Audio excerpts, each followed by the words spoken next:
Hello, students. I am Baswarajappa, an English teacher. You are all welcome for this basic English grammar course. Today, I am going to teach you about question tags. Questions tags are usually asked just to confirm what we say to the other people. Question tags are usually used while talking or speaking to others in order to get the confirmation. ಅಂದ್ರೆ ಬೇರೆಯವ್ರನ್ನ ಒಪ್ಪಿಸೋದಕ್ಕೋಸ್ಕರ ಮಧ್ಯ ನಾವು question tags ಅನ್ನ ಕೇಳ್ತಿರ್ತೇವೆ. ಈಗ ಉದಾಹರಣೆಗೆ ಕನ್ನಡದಲ್ಲೂ ಕೂಡ ಈ ದಿನ ಮಳೆ ಬರುತ್ತೆ ಅಲ್ವಾ, ಈ ದಿನ ಮಳೆ ಬರಲ್ಲ ಹೌದಾ, ಅಲ್ವಾ ಹೌದಾ ಅನ್ನೋದು ಕ್ವಶನ್ ಟ್ಯಾಗ್ ಕನ್ನಡದಲ್ಲಿ ಕೂಡ. ಹಾಗೆ ಇಂಗ್ಲಿಷ್ ಅಲ್ಲೂ ಕೂಡ ಉದಾಹರಣೆಗೆ ನೋಡಿ, ಇಲ್ಲಿ ಇಟ್ಸ್ ಎ ಹಾಟ್ ಡೇ, ಈ ದಿನ ತುಂಬಾ ಶೆಕೆ ದಿನ. ನಾವು ಇದನ್ನ ಗಮನಿಸಬೇಕು. ಇಟ್ಸ್ ಎ ಹಾಟ್ ಡೇ ಅನ್ನುವಾಗ ಅದು ಎಂತ ಸ್ಟೇಟ್ಮೆಂಟ್ ಅಂತ, ಪಾಸಿಟಿವ್ ಸ್ಟೇಟ್ಮೆಂಟು ನೆಗೆಟಿವ್ ಸ್ಟೇಟ್ಮೆಂಟು ಅಂತ. ಇಲ್ಲಿ ನಾಟ್ ಅಥವಾ ನೋ ಇಲ್ಲೇ ಇರೋದ್ರಿಂದ ಇದು ಪಾಸಿಟಿವ್ ಸ್ಟೇಟ್ಮೆಂಟ್. ಪಾಸಿಟಿವ್ ಸ್ಟೇಟ್ಮೆಂಟ್ಗೆ ನೆಗೆಟಿವ್ ಕ್ವಶನ್ ಟ್ಯಾಗ್ ಅನ್ನು ಹಾಕ್ಬೇಕು. ಇಲ್ಲಿ ಈಸ್ಟ್ ಅಂತಕ್ಕಂಥ ಒಂದು ಹೆಲ್ಪಿಂಗ್ ವರ್ಕ್ ಅನ್ನು ಯೂಸ್ಕೊಂಡು ನಾಟ್ ಹಾಕಿ ಇಟ್ ಹಾಕ್ಬೇಕು. ಇಸಂಟ್ ಇಟ್ ಅನ್ನೋದು ಕ್ವಶನ್ ಟ್ಯಾಗ್. ಅದು ಎರಡನೇ ವಾಕ್ಯ ನೋಡಿ, it's not a cold day, ಈ ದಿನ ಚಳಿಯ ದಿನ ಅಲ್ಲ ಅಲ್ವಾ, ಹೌದಾ ಅಂತ ಕೇಳ್ಬೇಕಾದ್ರೆ ಈಸ್ ಇಟ್. ನೋಡಿ, ಇಲ್ಲಿ ಇದು negative statement. It is not a cold day ಅನ್ನೋದು ಇಲ್ಲಿ ನಾಟ್ ಇದೆ, ಆದ್ರಿಂದ ನೆಗೆಟಿವ್ ಸ್ಟೇಟ್ಮೆಂಟ್. ಇಲ್ಲಿ ಪಾಸಿಟಿವ್ ಕ್ವಶನ್ ಟ್ಯಾಗ್ ಹಾಕ್ಬೇಕು ನಾವು, ಅಂದ್ರೆ ಈಸ್ ಇಟ್ ಅಂತ ಹಾಕ್ಬೇಕು.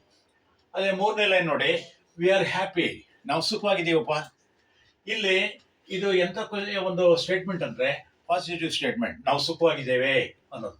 ಇಲ್ಲಿ ಹೆಲ್ಪಿಂಗ್ ವರ್ಬ್ ಯಾವುದು ಅಂದ್ರೆ ಆರ್, ಅದನ್ನು ಬಳಸ್ಕೊಂಡು ನೆಗೆಟಿವ್ ಕ್ವಶನ್ ಟ್ಯಾಗ್ ಬೇಕು.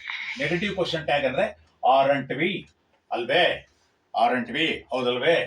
ಹಾಗೆ ಮುಂದೆ ನೋಡಿ, ಹಿ ಡಿಡ್ ನಾಟ್ ಕಮ್ ಅಂತ ಇದೆ. ಇದು ಪಾಸಿಟಿವ್ನ ನೆಗೆಟಿವ್ನು, ಇಲ್ಲಿ ನಾಟ್ ಇರೋದ್ರಿಂದ ನೆಗೆಟಿವ್.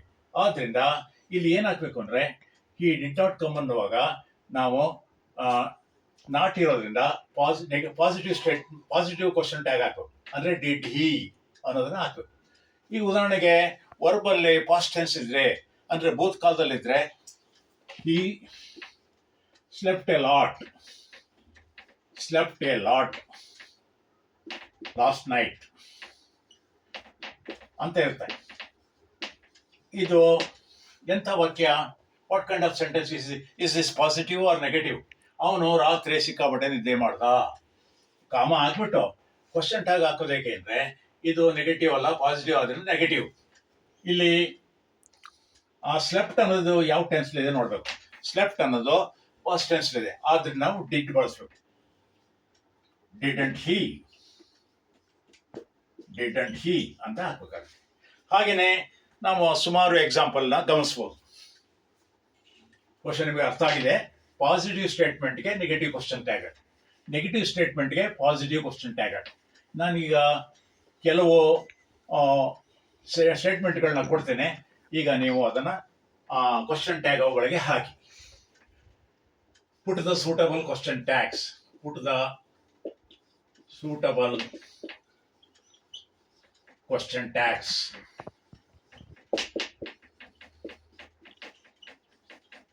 ಮೊದಲೇದು, he works hard.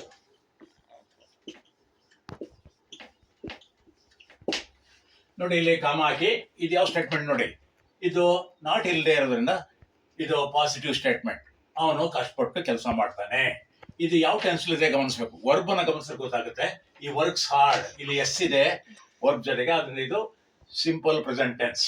ಆದ್ರೆ ಇಂಥ ಸಂದರ್ಭದಲ್ಲಿ ನಾವು ಡಸ್ ಅನ್ನ ಬಳಸಬೇಕು. ಡಸಂಟ್ ಹಿ. ಎರಡನೇ ನೋಡಿ, ಶಿ ಡ್ಯಾನ್ಸ್ಡ್ ವೆಲ್, ಅವಳು ಚೆನ್ನಾಗಿ ನರ್ತನ ಮಾಡಿದ್ಲು. ಇದು ಪಾಸಿಟಿವ್ ಸ್ಟೇಟ್ಮೆಂಟ್. ಇದಕ್ಕೆ ನೆಗೆಟಿವ್ ಕ್ವಶನ್ ಟ್ಯಾಗ್ ಹಾಕ್ಬೇಕು. ಇಲ್ಲಿ ಡ್ಯಾನ್ಸ್ ಅನ್ನೋದು ಫಸ್ಟ್ ಟೆನ್ಸ್ ಇದೆ, ಅವಳು ನರ್ತನ ಮಾಡಿದ್ಲು ಆಗೋಗಿದೆ, ಅಥವಾ ಲಾಸ್ಟ್ ನೈಟ್ ಅಂತ ಹೇಳ್ಬೋದು. She ಡ್ಯಾನ್ಸ್ಡ್ well last night. ಇದಕ್ಕೆ ಕ್ವಶನ್ ಟ್ಯಾಗ್ ಹಾಕೋದು ಹೇಗೆಂದ್ರೆ, ಇಲ್ಲಿ ಡ್ಯಾನ್ಸ್ ಅನ್ನೋದು ಇದು ಇಡೀ ಇರೋದ್ರಿಂದ, ಪಾಸ್ಟ್ ಟೆನ್ಸ್ ಇರೋದ್ರಿಂದ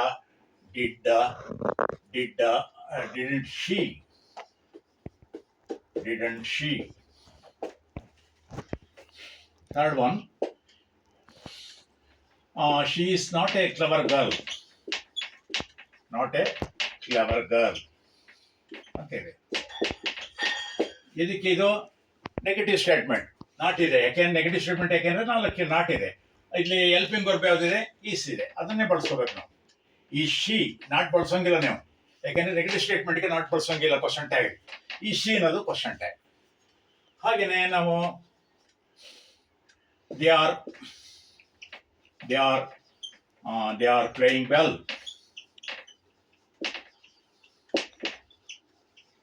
ಇದು ಕ್ವಶನ್ ಟ್ಯಾಗು. ಆರ್ ಬಳಸ್ಕೋಬೇಕು ನಾವು.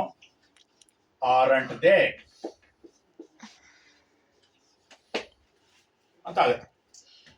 ಈ ಕ್ವಶನ್ ಟ್ಯಾಗ್ಲಿ ಸ್ವಲ್ಪ ಪ್ರಾಬ್ಲಮ್ ಆಗ್ತಕ್ಕಂಥದ್ದು ಯಾವುದು ಅಂದ್ರೆ I am A doctor.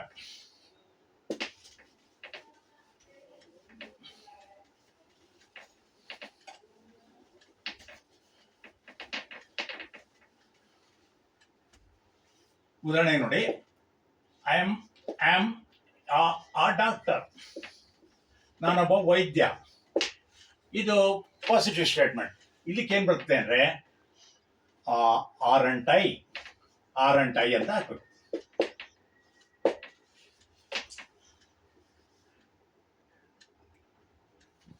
He will come tomorrow.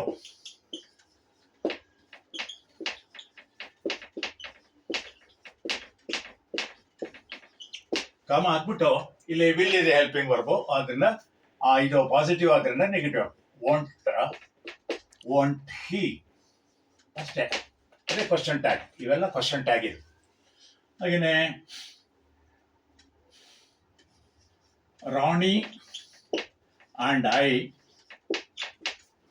Vent to a movie yesterday.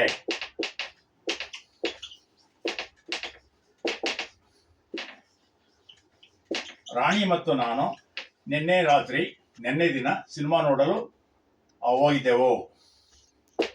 ಇದು ಕ್ವಶನ್ ಟ್ಯಾಗ್ ಹಾಕೋದಕ್ಕೆ ಅಂದ್ರೆ ಇದು ಪಾಸಿಟಿವ್ ಸ್ಟೇಟ್ಮೆಂಟ್. ಯಾಕೆ ನಾಟ್ ಇಲ್ಲ, ನೋ ಇಲ್ಲ. ಆದ್ರಿಂದ ಯಾವ ಟೆನ್ಸ್ ನೋಡ್ಬೇಕು ನೀವು? ವರ್ಬ್ ನೋಡ್ಬೇಕು. ಹೋಗಿದ್ದೆವು, ಮೂವಿ ನೋಡಲು ನಿನ್ನೆ ಹೋಗಿದ್ದೆವು. ಪಾಸ್ಟ್ ಟೆನ್ಸ್ ಆದ್ರಿಂದ ಡಿಡ್ ಹಾಕಬೇಕು. ಇಲ್ಲಿ ರಾಣಿ ಮತ್ತು ನಾನು ಅನ್ನೋದು ಬದಲು ಡಿಡೆಂಟ್ ವಿ ಅಂತ ಹಾಕಬೇಕು ಅಷ್ಟೇ. ಸೊ ನಿಮಗೆ ಬಹುಶಃ ಕ್ವಶನ್ ಟ್ಯಾಗ್ ಹಾಕೋದು ಹೇಗೆ ಅಂತ ಗೊತ್ತಾಗಿದೆ. ನಿಮಗೆ ಈ ವಿಡಿಯೋ ಇಷ್ಟ ಆದ್ರಂತೂ ದಯವಿಟ್ಟು ಲೈಕ್ ಮಾಡಿ, ಶೇರ್ ಮಾಡಿ, ಸಬ್ಸ್ಕ್ರೈಬ್ ಆಗಿ ಅಂತ ಹೇಳ್ತಾ ನಿಮಗೆಲ್ಲ a happy day. I wish you a happy day, a nice day. Thank you all.